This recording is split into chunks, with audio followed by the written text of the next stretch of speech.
Mahal niya ako, pero mas mahal niya ang dagat. Dear Ate Jo, ako si Lara, 28 years old. 7 taon na kaming magkarelasyon ng boyfriend kong si Mark, isang seaman. Sa bawat alis niya, dala niya ang pangarap naming dalawa.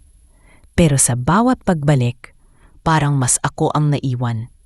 Nagsimula kami nung college pa lang.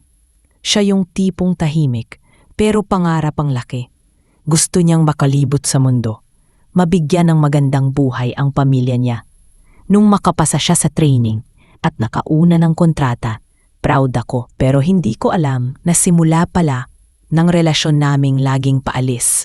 Unang taon, kinaya ko. Puno ng video call, chat, pasalubong. Pero habang tumatagal, parang hindi na siya bumabalik para sa akin, kundi para magpahinga lang. Siya laging nasa barko, ako laging nakaabang.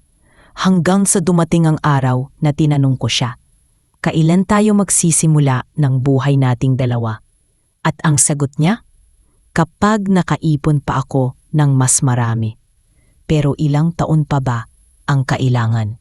Hanggang kailan ako maghihintay?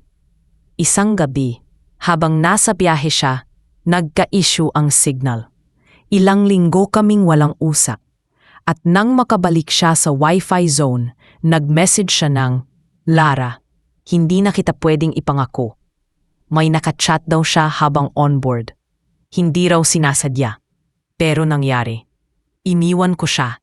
Hindi dahil ayaw ko na, kundi dahil ayoko nang paulit-ulit na ako ang naiwan. Minsan, kahit mahal mo ang isang tao, kapag hindi ka nakasali sa direksyon ng mga pangarap niya, kailangan mong bumitaw para naman sa sarili mo. Ang dagat ay malawak, pero mas masikip ang pusong hindi na inuuwian. 6 na taon kaming nagmahalan. 1 taon akong naghintay. Isang gabi lang ako bumitaw, pero habang buhay pala akong babalikan ng alaala. Matapos ang huling message niya na may nakachat siyang iba habang nasa barko, pinili kong wag nang makipaglaban. Iniwasan ko siya. Hindi ko na siya kinausap. Lumipat ako ng trabaho, naging abala sa sarili, at unti-unti gumaan ang dibdib ko. Ilang buwan ang lumipas. Biglang nag-message siya sa lumang number ko. Uuwi na ako. Pwede pa kitang makita? Gusto raw niyang humingi ng tawad. Hindi raw niya ako kayang kalimutan. Hindi raw niya ako ipagpapalit ulit. Pero ang sagot ko lang, hindi mo naman ako nawala noon, pero pinakawalan mo. Nagkita kami sa dati naming tambayan. Tahimik lang kami. Walang iyakan. Pero ramdam naming pareho. Hindi na kami yung dati. May binunot siyang singsing. Sabi niya, binili raw niya yun sa una pa lang niyang kontrata.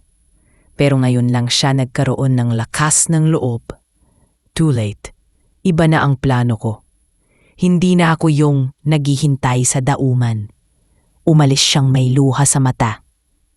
Pero ako, may ngiti na. Hindi lahat ng pagmamahal kailangang balikan. Hindi lahat ng nagkamali kailangan bigyan ng pangalawang pagkakataon. Minsan yung pagiging buo mo, sapat na yon para hindi mo na siya balikan. Ang mga pusong minsang iniwan sa baybayin, natutong lumangoy palayo, hindi para umiwas, kundi para hanapin ang sariling pampang.